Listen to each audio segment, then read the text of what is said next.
Yo, have you guys seen this clip of Joe Rogan just rolling through Ben Shapiro when talking about systemic racism within America? And I know that we don't like Joe Rogan or Ben Shapiro, but just listen for 1 second.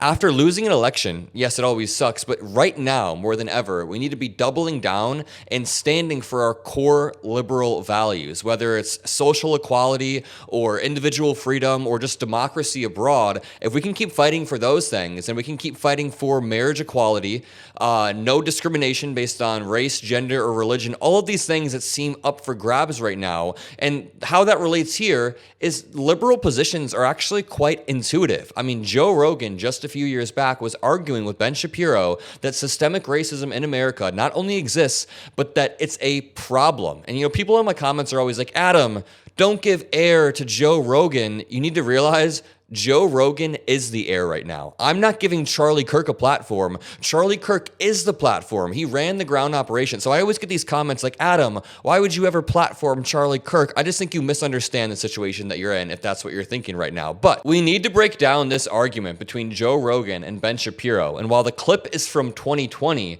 Ben Shapiro has his whole argument dismantled by Joe Rogan, which is really funny to see. Let's break this down and let's show you that systemic racism still exists and people know that. White and black. Is there middle ground? If we look at 1776 and we look at the Declaration of Independence and we look at America today in 2020, there clearly is some impact in the echoes of slavery and then after that, Jim Crow. There's clearly some impact in these deeply impoverished communities that don't seem to advance. Yes. So to make the argument about institutional racism, there's a couple ways you can read this. When people say systemic racism or institutional racism, I usually ask them to be a little more specific in what they mean, because there are a few. Okay, I can do that really quickly. Institutional racism doesn't exactly mean that there are laws on the books right now that are racist against black people. It's not even that explicit. What systemic or institutional racism is, it just means there are downstream effects from laws from the 60s, from the 50s. I'll continue playing this in 1 second because it gets good, but I think we all need to be on the same page with what systemic racism is. So we can look back to the 60s where redlining laws existed. Redlining was a federal policy that said black Americans or people living in predominantly black neighborhoods could not take out loans for their homes because they were deemed too risky, while white Americans were deemed safe. So white Americans were able to take out loans, buy homes, pass down this wealth through generations, and you can see the ripple effect. It doesn't mean that in 2024 there are KKK members at every corner like trying to systemically oppress people. It just means that without access to affordable homes in the 60s, black families couldn't accumulate wealth through property ownership. We can even go back to slavery. White Americans were able to build up wealth for hundreds of years off of the back of black Americans, and then black Americans weren't really treated as equals under the law until after the civil rights era, so we're expecting black Americans to catch up. It's a cyclical thing where families are not able to accumulate wealth over and over, and now if there is a black American who's 70 years old, they lived through an era where there were racist laws on the books oppressing their parents, oppressing them when they were kids. I was in this class about 2 years back in college, and it was called Black American History. And there was this older black woman in the class with us, and she was telling us that when she was a kid, she wasn't allowed to look the white teachers in the eyes. And if she did, they would smack her hand with a ruler. She had a bunch of stories like this. We ended up talking for many hours, and it just really shows you how, there don't need to be KKK members on every corner, but there are subtle downstream effects that have happened over the past few decades, and Joe Rogan talks about this pretty perfectly. I never thought I'd say that, but Joe Rogan has a good explanation. Make sure you drop a like and subscribe to help boost this, and I'll let this play. Few ways you can read that. One is history has impact. Of course, that's true, right? That's true for everybody. It's true in your family history. Right? If you have a grandfather who went to prison on a particular charge, that leads to poverty for your parents, which led to more poverty for you. Right? People have histories. Those histories are embedded in their life experiences, and that's true for societies as well. All of that is for sure true. Then there's the question as to whether the institutions today are racist, and that's not quite the same thing, right? Because history has consequences is not the same thing as saying the rules today are racist. The rules today aren't racist, but there are individuals still acting within the system that have a disproportionate amount of power that can enact racist stuff. For example, if there is a judge from Tennessee And there are stories of this happening. If there's a judge from Tennessee who's 78 years old and he's got a history of racism and he's got this implicit bias deep down, he is going to convict and he's going to sentence black Americans in a harsher way than white Americans. Sorry, I'll keep playing. Because the rules today are not racist, actually. The rules today are quite not racist. But historically, it's fairly recent. If you go from the civil rights movement to 2020, we're really not talking about that much time. We're talking 3 about generations. 50 plus years. 60 years, yeah. Yeah, I mean, it's 50 plus. Right, in the world of, in the vast span of human history, it's not a very small amount of time. Right. So clearly there's some impact of both racism Absolutely. and then Jim Crow laws. So that's where I'm saying there's a middle ground. Yeah, and it is important for people on my side of the aisle, conservatives, to acknowledge and recognize the importance of history in people's living situations now. And it's important for people on the other side of the aisle to, at the same time, not attribute every single thing to history. Because but people isn't who there are born, always something like that? There's always like extremes on each position, and the truth lies somewhere in the middle. Yeah, but I don't think that it lies as far in the dead center of that as people, I think, want it to. Man, seeing Joe Rogan just from 4 years ago saying that the truth lies in the center. Just so you guys know, Joe Rogan wasn't always like a right-wing, useful idiot. He used to just kind of be a bro. I mean, he still is just a bro. I don't want you guys to always think Joe Rogan was this like hard right. It was kind of like recent. COVID broke a lot of people's brains. What I mean by that is the problems that have plagued communities in the United States, not just the black community in the United States, but problems of racism or problems of sexism. The way those get alleviated is people making better choices over time. Right? That is the problem. That's the way that those issues get alleviated. When Jews arrived in the United States in the early 20th century, to talk of my people, when they came, they were impoverished. They didn't speak the language. They were banned from country clubs. There was open discrimination against them. They were banned from Harvard. Right? It's just such a simplistic way to view the world. What he's doing right now is saying, pull yourself up by the bootstraps. He's saying that you have to make good decisions yourself, but he just said about a minute ago that there are cyclical problems. So when a family in the 60s, a black family, isn't able to accumulate wealth, what kind of decisions can their grandchildren make 60 years later to be on par with white Americans? It's just not. There are exceptions to the rule. Like, just because we've had one black president in the form of Barack Obama doesn't mean that racism was magically solved, you know? Harvard Law School had quotas on Jews. The way to fight against that is to make good decisions.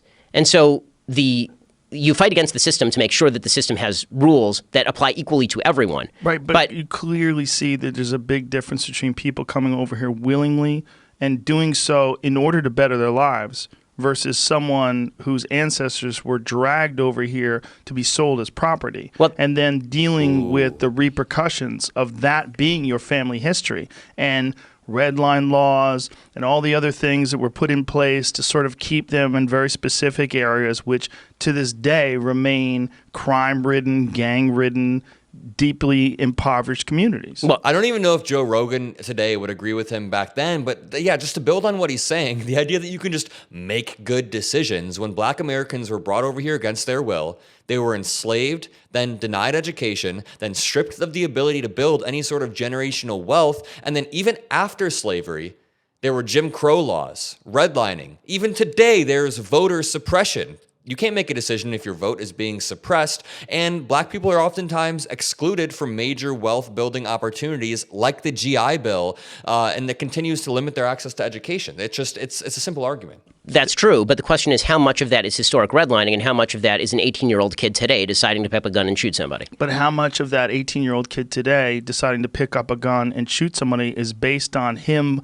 growing up in this fucked up environment where that's what he models, where everything around him is crime and gangs, and you imitate your atmosphere, which is what all humans do. Right, but the answer is there's only one way to break that chain. What way is that? That way is to not pick up a gun and shoot somebody. I think that's a simplistic way of looking at it if you're on the outside of that community and you're not one of those 18-year-old kids that grows up with the incredible influence of all the people around him. And Sorry, I'm freaking out over here because Joe Rogan is making some good points, no? Joe Rogan is actually pushing back in a really solid way. What happened to this guy? Those 18-year-old kids that grows up with the incredible influence of all the people around him, and that's all you see, and that's all you know. Well, but the problem is the only way that's going to be the thing that your kid doesn't know is for you not to do it. At some point, personal agency has to come in. It does, because education and teaching them about personal agency and letting them understand that there's a way out of this, and that the path that they see being replicated over and over again by these people that wind up dying young, that wind up going to jail, that there are other options. There's a lot of kids that never get that other information, or if they get it, they get little blips of it, but the vast majority of the information, the vast majority of the influence they get is terrible. Well, it's like Ben Shapiro saying, I just swam across the river. My kids and my parents swam across the river. Why can't you swim across the river? And it's like, you're ignoring the fact that the black Americans are shackled and thrown into the river with no boat, no paddle, and no chance to even learn how to get across the river in the first place. Ben Shapiro is starting with an inherent advantage in society. And don't get me wrong, I know that MAGA trolls in the comments are going to be like, Adam, are you saying that black Americans can't even learn these things? No, of course not. I'm just saying that white Americans have an inherent systemic advantage when it comes to certain things like education or housing, and I think I've proven that with multiple historic examples. And this is why I think the worst thing that you can say to a kid is you're born behind the 8 ball, and no matter what you do, you're not going to succeed. Yes, right? That's literally the worst thing you can say to a kid. We're not saying no matter what you do.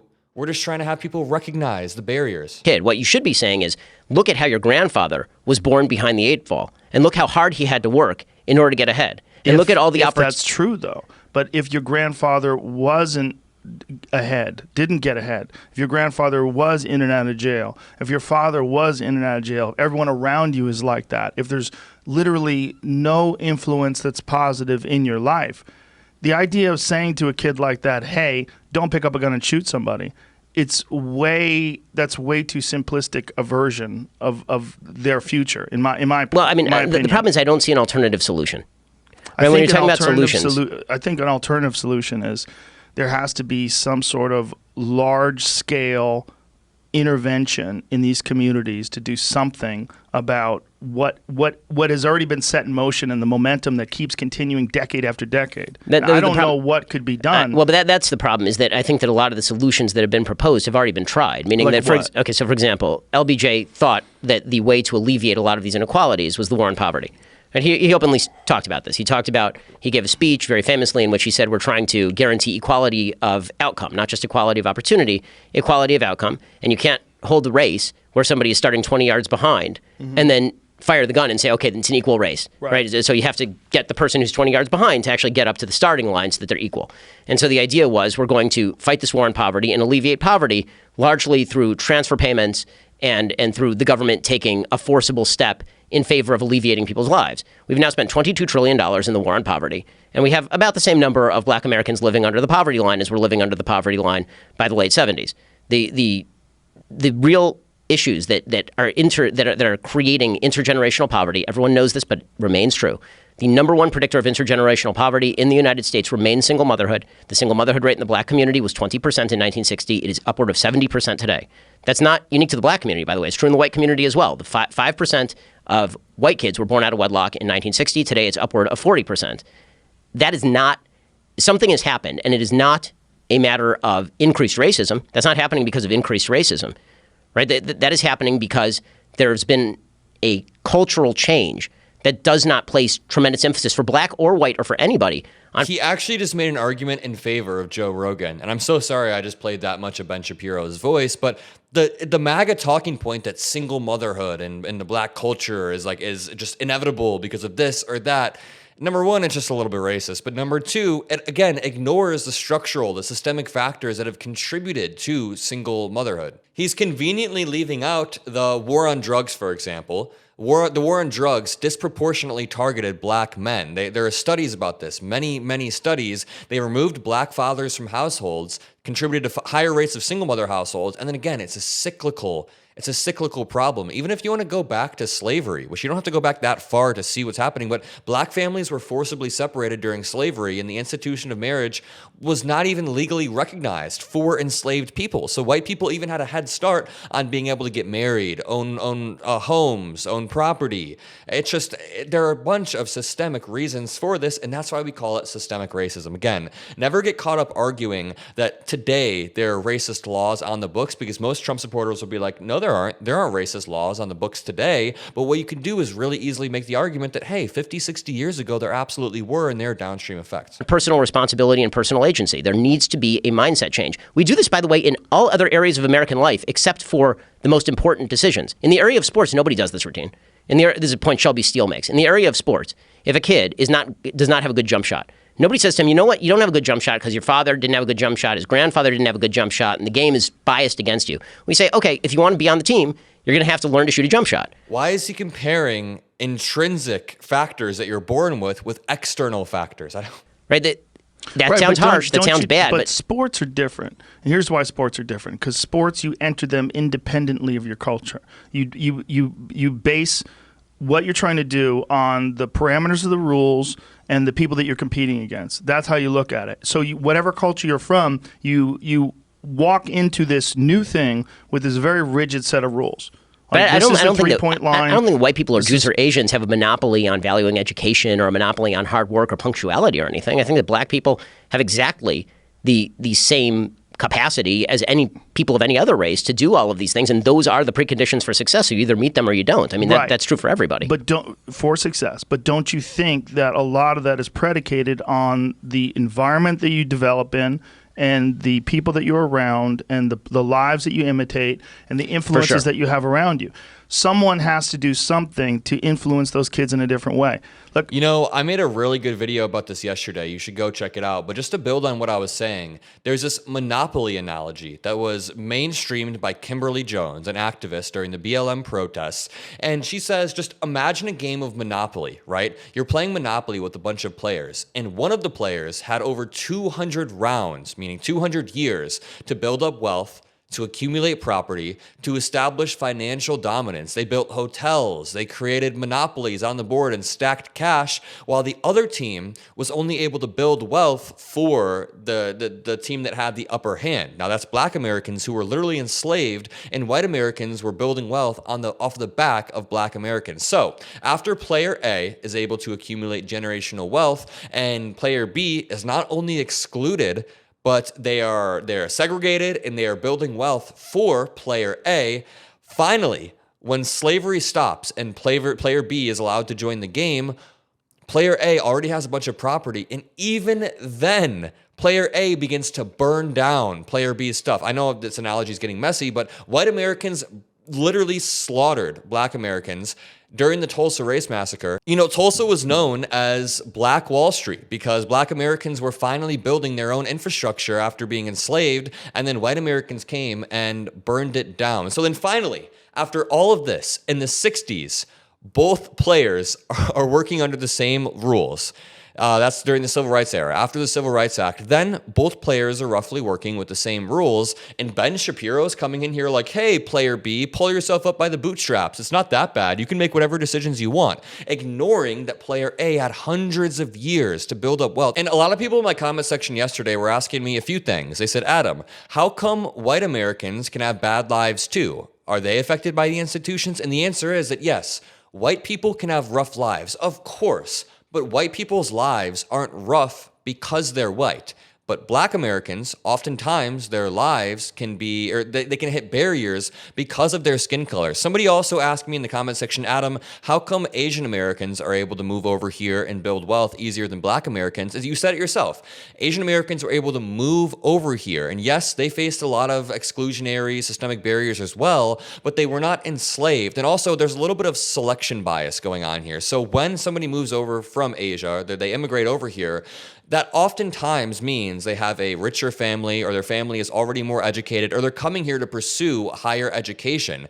So this creates a sort of selection bias, if you want to say that, meaning many Asian immigrants to the U.S. already have economic advantages. And again, they weren't enslaved. So I'm just trying to break down a lot of the comments I heard yesterday. I was very fortunate when I was young that I discovered martial arts, and it kept me from being what I could have potentially been a bad kid. It gave me something to focus on. And I didn't grow up in a bad environment, but it wasn't the best. There's a lot of people out there that grow up in horrific environments and they never have that thing. They never have something. They don't have a father around, or they don't have a mother around, or whatever bad influences they have are overwhelming.